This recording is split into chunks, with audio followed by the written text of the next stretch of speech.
Hi, this is Dana Gardner, Principal Analyst at Inter Arbor Solutions, and you're listening to BriefingsDirect. Our next digital business risks remediation discussion explores new ways that companies can gain improved visibility, analytics, and predictive indicators to better assess the financial viability of their partners and their global supply chains. Businesses are heavily reliant now upon their trading partners across their supply chains, and no business can afford to be dependent on suppliers that pose risks due to poor financial health. We'll now examine new tools and methods that create a financial health rating system to determine the probability of bankruptcy, default, or disruption for both public and private companies as much as 36 months in advance. To learn more about the exploding sophistication in gaining insights into supply chain risks of a financial nature, I am pleased to welcome our guests. We're here with Eric Evans, Managing Director of Business Development at Rapid Ratings in New York. Welcome, Eric. Thanks, Dana. Appreciate being here with you on the podcast today. Glad to have you with us. We're also here with Kristen Jordith. She's Go-to-Market Director for Supplier Management Solutions North America at SAP Ariba. Welcome, Kristen. Hi, and thank you. We're glad you're here. Eric, what is it about the technologies and the processes that are available to us now that provide essentially a step change in how we're able to manage supplier risks, particularly financial ones? What's important today is obviously platform to platform, and enabling that is an API capability, which we launched over the last few years. And so enabling that with Ariba Supplier Risk has been a real nice way to have our clients combine actionable data with their workflow and their procurement process, and to manage suppliers end-to-end from sourcing to onboarding to continuous monitoring. I suppose the old adage that garbage in, garbage out applies, that the quality of the data, the availability of the data play a big role. What's new about access to data, maybe even in the private sector, or without it being a publicly traded company? How does the data get out there, and how are you able to get it better? Absolutely. So we go right to the source. It's all source-driven from the suppliers that our customers are working with. And so they introduce us to those suppliers. We go get the private company financial data right from those companies. And so it's a quantitative input, and we're basically doing a deeper CAT scan on the financials using that data with our predictive scoring generated off of those. And Kristen, procurement and supply chain integrity trends have been really maturing over the past 10 years or so. How are you able to focus now on more types of risk? It seems like we're getting better and better and deeper at how we can prevent unknown unknowns. Exactly. And what we're seeing is customers are managing risk from all aspects of the business. And the most important thing is to bring it all together in a technology. So within the platform, we enable what's called our controls framework that allows us to actually identify what are the key areas of risk that need to be addressed for a specific type of an engagement. Do they need to pull a financial rating? Do they need to do a background check? So utilizing the technology to manage the controls of all the different aspects of risk in one system. And I suppose also what's changed in the past decade or so is we're more reliant on real-time logistics services, that any disruption, because we're doing this in real time, can be catastrophic. Is there anything about the nature of commerce now that also makes this a more important endeavor for everybody? That is to say, examine your supply chain. Yeah, absolutely. We need to make sure that the information gets to the system as quick as it is available, which is why the API Connect to Rapid Ratings is extremely important to our customers. And on top of that, we also have proactive incidents we're tracking, which complement the scores. So if you see a medium risky business from a financial perspective, you can look into that incidents to see, are they under investigation? Are there things going on where they might be laying off a department? So it's fantastic. And to have it in one place, in one view, where you can kind of slice and dice the data and roll it up into scores is very helpful for our customers. And this is a team sport because there's specialization. You don't try to do everything at SAP Ariba. You've got an ecosystem of partners. Eric, how do you feel as being a participant in an ecosystem when you know that other specialists are examining other kinds of risk? Yeah, it's really important. So we're listening, obviously, to our customers and prospects. And again, it's about the larger picture of bringing that data into this end-to-end kind of procurement and supplier risk management process. So we feel really good about being a partner edge partner and an app extension partner to SAP Ariba. So it's exciting to see our data and the integration live for clients.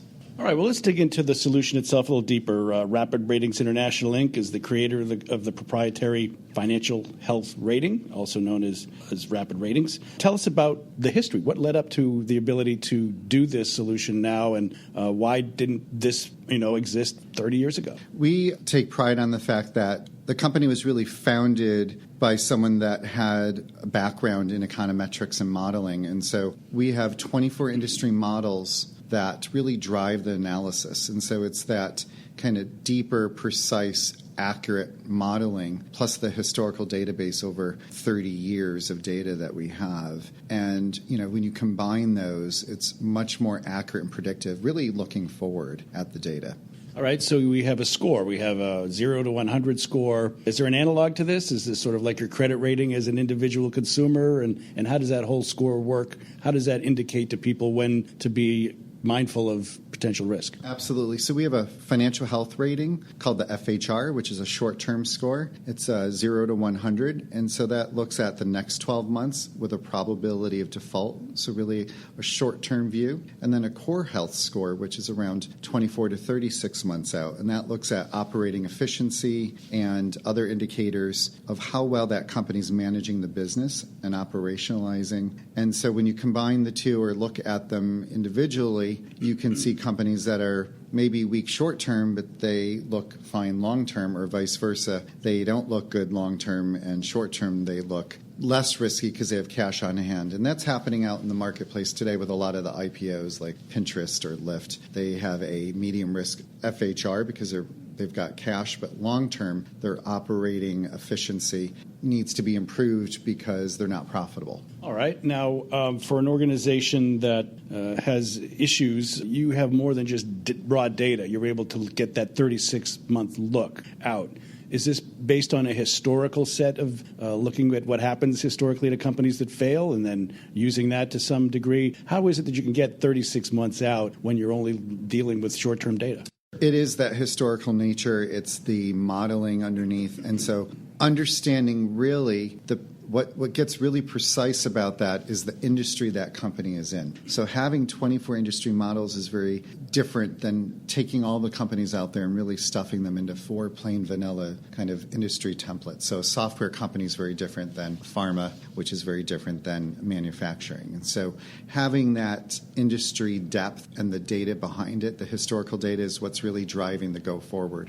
And this is global in nature. You're in we're in the order of 130 countries.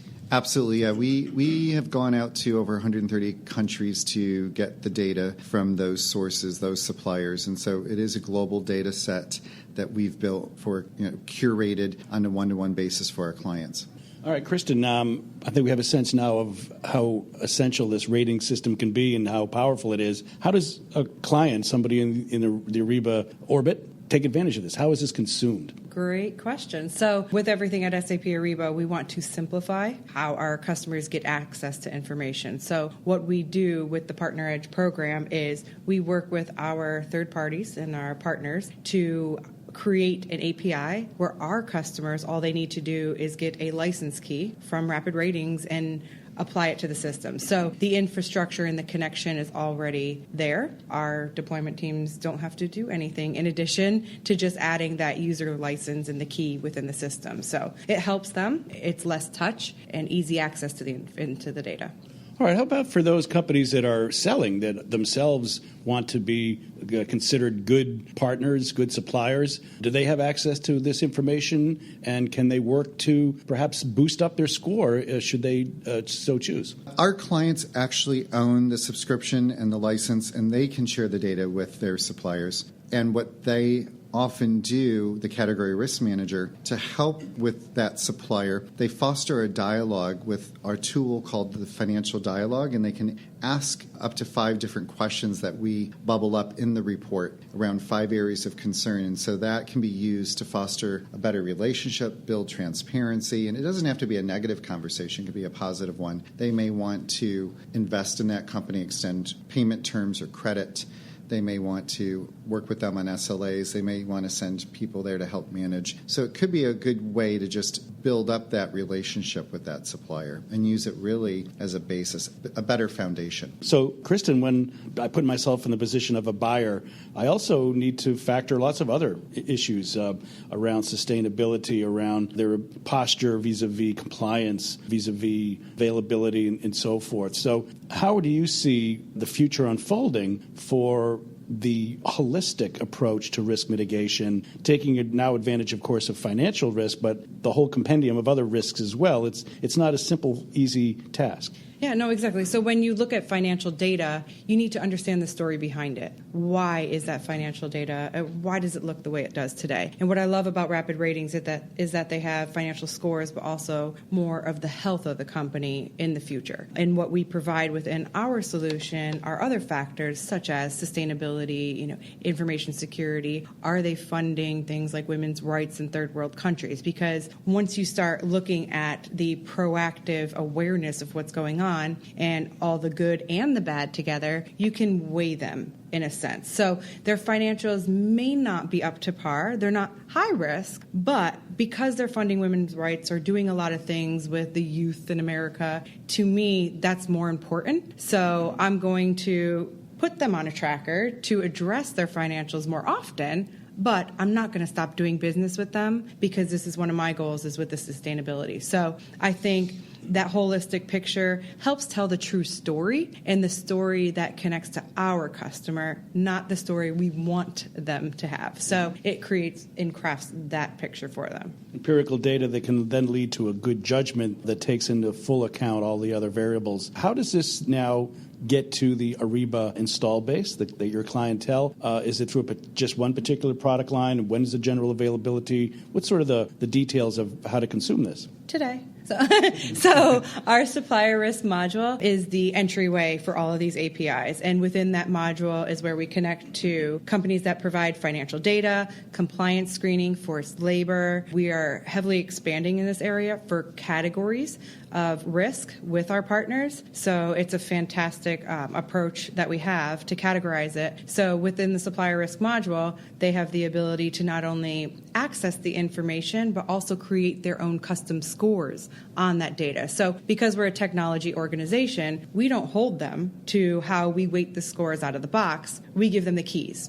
So an administrator can go in and alter that and weight it however they want. So when they add new data, move things around, it makes it very customizable. So it's in our Supplier Risk solution, which is available today, and we just released the connection to Rapid Ratings about 2 weeks ago. Right. What is great about that is that it truly is built right there under the hood and visible. Our logo's right there. In terms of getting it enabled, there's no professional services or implementation wait time. So once the data set is built out on our end, if it's a new client, through our implementation team, basically we give the API key and credentials to our client. They take it and enable it in Ariba Supplier Risk, and they can instantly pull the scores over. So there's no wait time and no future development to get the data. And that helps us with security, too, because everybody wants to ensure that any data going in and out of a system is secure with all the compliance concerns we have. So our partner team also ensures the secure connection back and forth with their data system and our technology. So that's very important for customers. Mm-hmm. Yep. All right. Are there any concrete examples you can give? Maybe you can name them, maybe you can't, about instances where your rating system has come to bear and has proven very, auspicious and a return on investment. How does this work in the real world? Yeah, absolutely. So in a webinar last year, GE Healthcare actually did a joint webinar with our CEO and really explained their program and how they were able to de-risk their supply base by taking on Rapid Ratings and really reduce the number of companies that were unhealthy financially. And the ones that we did spot that were unhealthy, they actually were able to have mitigation plans put in place and corrective actions. So it was all across the board a win-win for that. So it's oftentimes not the ROI on the platform, but the fact that companies were thwarting a disruption. So there's that side of it. That event did not happen because we were able to get to it before it. So the other flip side of this is that you're really looking at how well companies are going to be resilient with all the disruptions out there. So it's also using the financial health scores. What is the ability for that company to be resilient, to bounce back from a cyber breach, a regulatory issue, maybe a sustainability issue. So looking at all of these risks inside of supplier risk, they may want to order an FHR or look at an FHR for a new company that they hadn't thought of if they're looking at other risks, operational risks. So that's another way to tie it in. Another interesting example is that a large international retailer, a company got flagged as high risk and it had just filed for bankruptcy, which alerted the buyer. The buyer had signed a contract, but they had the product on the shelves, so it had to be resourced, and they had to find a supplier. And so basically, they mitigated risk, but they had to kind of action, get another product on the shelves. And so there was, some scrambling had to be done, but it really de-risked some brand reputation by having that. They hadn't looked at that company before, but it was a new company and it was alerted. And so that's another way of not just running it at the time of contract, but it's also running it when you're going to market. It also seems logical that if a company is suffering on the financial aspects of doing business, that it might be an indicator that they're not well managed in general, that it's not just a cause, but an effect. And so are there other areas, you could call them adjacencies, maybe it's performance, quality, delivery times, logistics. Are there other ways that your rating would be able to assume insight into other types of risks at an organization? Yeah, it's a really good point. What's interesting is we took a look at some data our clients had around timeliness, quality, performance, and delivery, and overlaid it with the financial data on those suppliers. And what was interesting in this study was that companies that were weak financially were more than 2 times likely to ship a defective product. And the other case was that companies that were weak were more than 2.5 times likely to ship early or late. So the whole just-in-time shipping or delivery went out the window. And so, to your point, it can be construed that companies, when they're stressed financially, may be cutting corners, things get a little shoddy, they may not have replaced someone, maybe there's infrastructure, maybe there's investments that couldn't have been made. So all of those things have kind of a reverberating effect in other areas, operational risk areas. All right, before we close out, let's project into the future a bit. Kristen, now that we know that more data is good, that you've got more types of services like at Rapid Ratings, we know that a big platform and network like Ariba is able to assess entire markets holistically and get that data into a cloud platform where machine learning and artificial intelligence can be brought to bear. How more intelligent do you think we can get when it comes to risk mitigation? So I think the opportunity exists that this can not only impact the assessment of a supplier, but throughout the full source to pay, because it is embedded into the full Ariba suite. So even though you're accessing it through risk, it's visible when you're sourcing, when you're contracting, when you're paying. So that direct connect is very important. So we want our customers to have it all. So I don't cringe at the fact that they ask for it all, because they should have it all. It's just visualizing it in a manner that makes sense and it's clear to them. And specifically on your set of solutions, Eric, where do you see things going in the next couple of years? How can the technology get even better? How can the risk be even more reduced? So we were innovating products where our clients can really bring in more scope around their supply base. So not just the critical vendors, but they can look at the longer tail of supply base and look at scores across different segments of suppliers. So it could be sub-tiers is a trend we're seeing with sub-tier third and fourth parties, particularly in the banking industry or manufacturing industry. And so that coupled with more intelligent or enhanced APIs and data visualization, things that we're looking into, as well as additional scoring capabilities.